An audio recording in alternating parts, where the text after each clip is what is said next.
première fois je me suis intéressé à l'histoire de l'Afrique, je ne cherchais nullement à aboutir à une civilisation grandiose. Il y a souvent un procès d'intention qui passe à côté des sentiments réels. Vous ne trouverez jamais, on fausse même la psychologie humaine, vous ne trouverez jamais un peuple qui admire l'histoire d'un autre peuple. Prenez la Serbie, prenez n'importe quel peuple de l'Europe centrale. Ce que le peuple de l'Europe centrale voudrait, c'est de refaire le chemin humble que ses ancêtres ont suivi, de retrouver le lien conducteur, le fil ténu, qui le lie à ses ancêtres les plus lointains, quel que soit le caractère humble de l'expérience que ces peuples ont vécu, que ces ancêtres ont vécu. De pouvoir retrouver la somme de ses réussites, de ses succès et de ses échecs, parce qu'il est fait de tout cela. De la même façon, ce qui m'intéressait, c'était de remonter l'Afrique. Moi, quand je m'occupais d'histoire, nous étions presque une génération spontanée. On nous disait que le nègre de grande taille n'était pas un indigène de l'Afrique. C'était les théories, justement, de Rivet qui étaient en vigueur. L'Afrique était peuplée à partir de l'Océanie. Donc, le noir que vous êtes et moi, nous sommes des occupants. Nous sommes des étrangers qui sommes venus sur un sol qui nous est étranger. Les seuls habitants de ce pays, c'était les Pygmées. Le noir a devancé le blanc est venu, s'il est plus fort, il évince le noir qui est un étranger comme lui. Voilà les théories qui étaient en vigueur. Quant à l'origine réelle du noir, ça se perdait dans la nuit des temps. Et notre histoire était enseignée avec des dates qui apparaissaient comme des contes d'épicier. Alors, devant une telle situation, la seule chose qui m'intéressait, j'étais habité par la certitude, a priori, que nous sommes là, sur ce continent, en même temps que les autres, que nous avons toujours vécu ici, que nous sommes des Noirs capables, des hommes capables, aussi capables que les autres. C'était la seule chose que l'on pouvait supposer a priori. Et ce qui m'intéressait, c'était donc de retrouver ce chemin humble qui me conduirait à nos ancêtres les plus lointains. Et quand je suis tombé sur l'Égypte, mes camarades le savent de ma génération, j'étais gêné. Ça ne m'intéressait absolument pas de tomber sur l'Égypte, pour ce que je cherchais. Si le fil conducteur, c'est la continuité, c'est la restauration de la conscience historique qui m'intéressait. C'est cette conscience historique qui est le ciment, qui réunit les individus d'un peuple, qui fait qu'un peuple n'est pas une population, un agrégat d'individus sans lien. C'est ce sentiment historique seulement que je voulais restituer, restaurer. Et je ne pouvais pas non plus, en aboutissant à l'Égypte, falsifier l'histoire par complaisance, pour être dans le vraisemblable du moment. C'était tout. Alors, on me demande... Motif de déplacement. Oui, le motif de déplacement, les migrations, vous savez, les migrations, il y a toujours une pression matérielle, soit des intempéries, phénomènes climatiques, sécheresse comme au Sahara, voilà, nous le savons. J'ai identifié plusieurs voies de migration. Le Sahara, à partir de moins 7000, j'ai établi des datations au C14, qui nous donne un Sahara qui commence à se désertifier vers moins 7000, même, oui, j'ai trouvé même des dates de moins 8000. Donc, à partir de là, le Sahara se désertifie. Les populations qui étaient plus au nord sont montées vers l'Afrique du Nord. Et les Noirs qui sont en Afrique du Nord, ce ne sont pas seulement des Noirs qui sont allés là-bas du fait de l'esclavage du Moyen-Âge. Ils font partie aussi d'une souche très ancienne.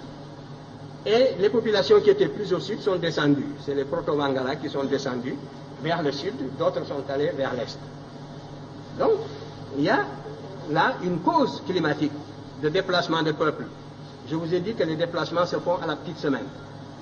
Il y a 2400 ans, ce qu'on appelle la dernière période humide. Toute l'Afrique était couverte de prés herbeuses. Donc, on pouvait se déplacer depuis la vallée du Nil jusqu'à l'océan Atlantique en marchant derrière des troupeaux. Par conséquent, là aussi, il y a une voie de migration. Maintenant, il y a la corrélation également entre des événements intérieurs et des événements extérieurs.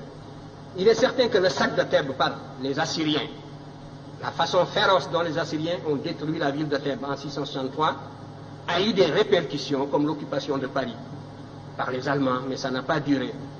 Donc la métropole noire, une fois qui était vénérable, millénaire, la première fois qu'elle a été mise à sac, ça a eu des répercussions profondes sur les populations africaines qui vivaient presque attirées comme en formant une sorte de grappe autour de la vallée du Nil.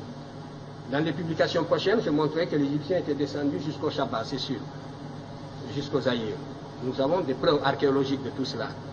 Nous avons des preuves archéologiques qui sont venues ici, des preuves relevant de la linguistique, d'autres faits qui sont venus justement jusqu'à la boucle du Niger. Ça concerne la première question sur laquelle je dirai un mot. Tout cela, donc des motifs climatiques, une pression extérieure, la victoire, la perte de la souveraineté nationale de l'Égypte a fait que les populations africaines se sont relâchées et se sont repliées sur elles-mêmes à l'intérieur pour former des royaumes à l'intérieur. Alors que jusque-là, l'Égypte était la grande métropole, un peu comme les Germains qui étaient de l'autre côté de la rive du Danube par rapport à la civilisation, au foyer romain.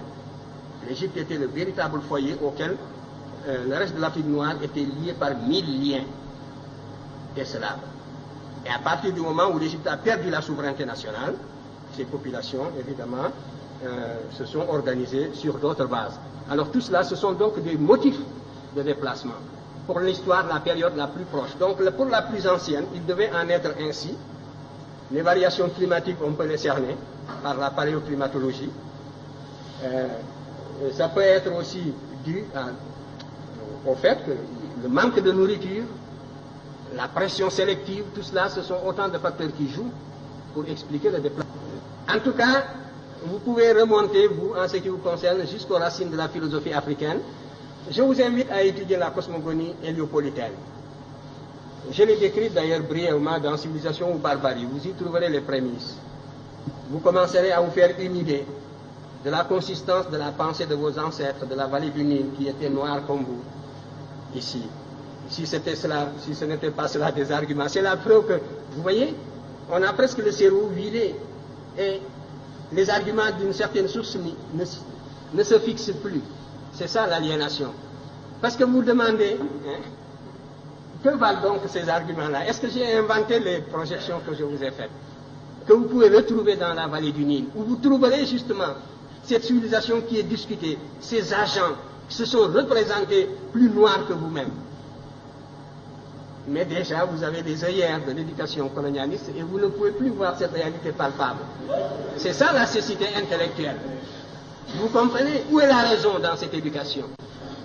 Où est la raison? Où est le développement du sens critique dans cette éducation? Voilà le danger contre lequel nous devons vous prémunir. Il faut que votre cerveau fonctionne.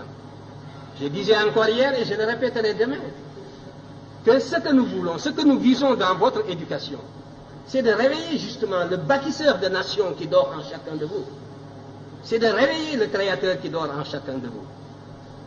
Et cela suppose donc une réforme qui mette l'accent sur la rationalité, sur les facultés créatrices de l'individu et sur l'indépendance intellectuelle de l'individu. Voilà le but que vise mon enseignement en tout cas. Et si je ne l'atteins pas, c'est bien. Les moyens de prouver, ce sont les moyens scientifiques. La critique scientifique, n'est-ce pas, c'est une méthode. Moi, j'ai utilisé tout l'arsenal des méthodes d'investigation et des méthodes de preuve. J'ai esquissé même des méthodes nouvelles pour l'histoire africaine. Que justement, les maîtres que vous citez, je vous parlais des maîtres occidentaux, n'est-ce pas, que vous citez, utilisent largement. Parce que le paradoxe, c'est que tout cela dont vous parlez, ils sont coincés aujourd'hui. Parce qu'il n'y a que cette voie pour renouveler la science historique, et c'est moi qui vous le dis. Et ils sont coincés dans leur propre développement idéologique et ils ne savent plus comment se dégager de la position inconfortable où ils se trouvent intellectuellement. Ils sont confinés dans des positions idéologiques indéfendables. Et il vous suffirait de fournir un peu d'effort, d'acquérir la connaissance directe pour les dépasser. C'est moi qui vous le dis. Alors ils voudraient bien sortir de cette position pour récupérer cette littérature. Mais, sans nous citer bien sûr, mais tout cela est extrêmement difficile. La cause est entendue depuis longtemps, c'est de cela que je voulais vous parler. Vous dites que aussi longtemps qu'on ne reconnaîtra pas, mais on reconnaît déjà. Et maintenant c'est la conspiration du silence, on n'attaque plus parce qu'on n'a plus d'arguments pour attaquer. Et ce n'est pas le désir qui leur manque, vous le savez bien. Ils nous auraient sciés, ils nous auraient foudroyés, s'ils pouvaient déceler la moindre incohérence depuis le temps. Mais maintenant c'est le silence, c'est la conspiration du silence, c'est la médisance dans les salons, c'est les apartés avec les étudiants. Donc voilà, à 3 reprises, l'Afrique apporte les éléments de la civilisation au monde, et ces éléments diffusent dans le monde, et pourtant l'Afrique continue toujours passe toujours pour un continent fruste qui n'aurait rien apporté aux autres. De restaurer cette conscience historique continentale africaine, de l'intégrer dans l'enseignement, c'est un facteur de cohésion de l'ensemble des peuples africains à l'abri de toutes les formes d'agression culturelle.